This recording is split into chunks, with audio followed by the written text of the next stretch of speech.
the director of the Rio Grande Valley Port of Brownsville, Ed Campirano, joining us. Chief, welcome back to KURV. Let's do a review of 2022 before we talk LNG, because I know the prospects of LNG improved significantly the past several days. But let's do a quick review, some of the highlights for 2022 in some of the imports and exports. What do you see, Chief? Well, I would say the biggest highlight for us would have been the announcement of the deepening and, the modification of the Brownsville Ship Channel. I mean, those kinds of projects are very difficult to get done. Very few of them are done annually in the United States, and so we've been working on that project a long, long time. So that's got to be the highlight of the year for us. All right. But we also had numerous things occurred to us this past year that are all good news stories. Of course, we had a record-breaking year in 21, and it looks like 22 is going to be comparable, if not surpass it. So that's good news. We had, obviously, Governor Abbott visited the port for an economic roundtable in March of last year. That was important. That was his first visit. It was successful, had quite a few industry representatives and good conversation. Certainly he's aware of the importance of the port to the Rio Grande Valley and to the state of Texas and its role in the nation as well. So that's a plus for us. Keppel Amphels completed the Pasha Hawaii vessel, the MV George III, and delivered it. In fact, in August, it made its maiden voyage in the Jones Act trade from Honolulu to Long Beach and Oakland, California. Most importantly, it was powered with liquid natural gas. First vessel to be done so in the Pasha fleet, so that was a big plus for us. We had, of course, the completion of the Southport Connector.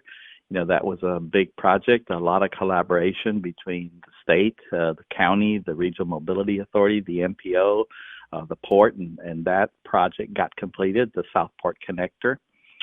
We saw the Kitty Hawk arrive, made its final voyage to the port, and in May end of May of last year.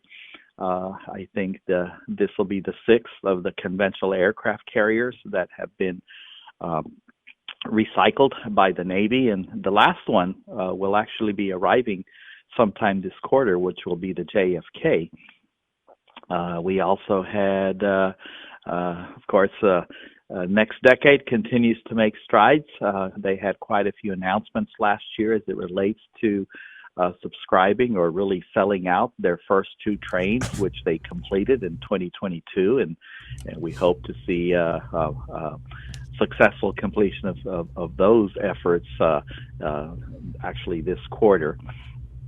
So all in all, our foreign trade zone was ranked number 2 in the nation for the value of exported commodities, with over $5 billion in value. So, we had quite a good year. I have to say that, we keep making progress, and that's exciting. Our railroad, let's not forget the BRG.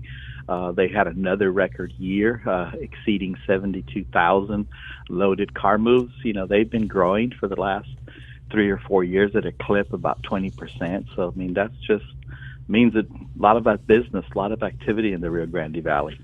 That's important cross-border trade. Ed Campirano is chief of the Rio Grande Valley Port of Brownsville. You touched on Next Decade a bit. Tell me a bit more about the threshold that Next Decade, folks that are prospecting, setting up LNG export facilities at the port, because they're wheeling and dealing, they're signing contracts, they're picking up customers, and have they crossed the threshold necessary for us to say, yeah, here they come, they're about to announce final? Yeah. Well, I can tell yes, the first two trains are fully subscribed. In fact, they've exceeded the capacity for those two and working on subscribing what is called the third train. I think that they have been very active.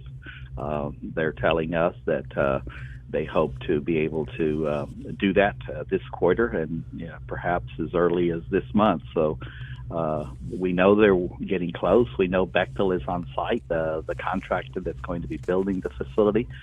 They're ready to begin mobilization of people and equipment. So, all the indications at the moment all are pointing in the right direction. So, We do believe that FID is imminent, and we hope it's sooner than later, meaning this month. But they're making significant strides in reaching their goal of subscribing the first 3 trains. Sure. That means that roughly half of the project would be completed, will be started in the first phase, and the balance of the completion would be ongoing as business continues as they go forward in the future. So this is a huge boon to the Rio Grande Valley. Billions of dollars, right? Private sector, investment, billions of dollars in this area, construction, and then the permanent presence of export of LNG. A transformative event I've been mentioning for the longest time.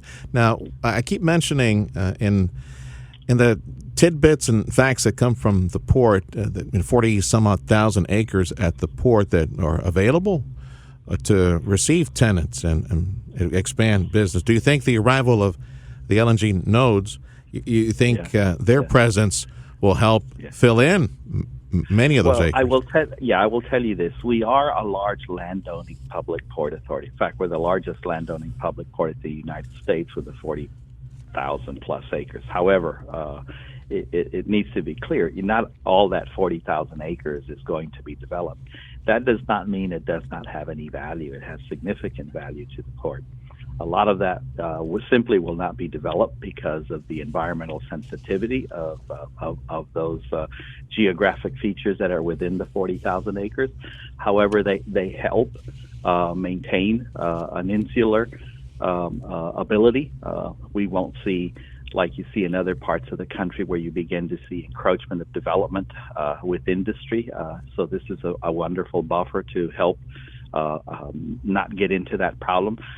Secondly, a lot of this land is valuable for mitigation as far as environmental consideration. So will it be? It'll be there. It'll be available for leveraging for construction where construction can occur within the port. But nonetheless, I think history will tell you on projects like this is, the first one brings the second brings the third. Plus, there's a lot of ancillary services that are necessary to support these operations. So we have seen, and we will continue to see, a lot of interest, whether it's small business in the Rio Grande Valley or other businesses that are necessary to locate in proximity to these projects, because they have to support those operations. So yes, we'll begin to see more and more development as it relates to these companies locating here. Perhaps not to the scale of these companies, but nonetheless, it does mean investment. It does mean jobs, and it's good for the region. All right. I got about 30 seconds left, Chief. Just real quick. With all the steel, roll, slab coming in at the Brownsville port, headed to northern Mexico for the industrial north of Mexico, and the maquilas there, usually a leading indicator of recession, whether they slow down or not. Do you see any slowdown in manufacturing in northern Mexico? Real quick.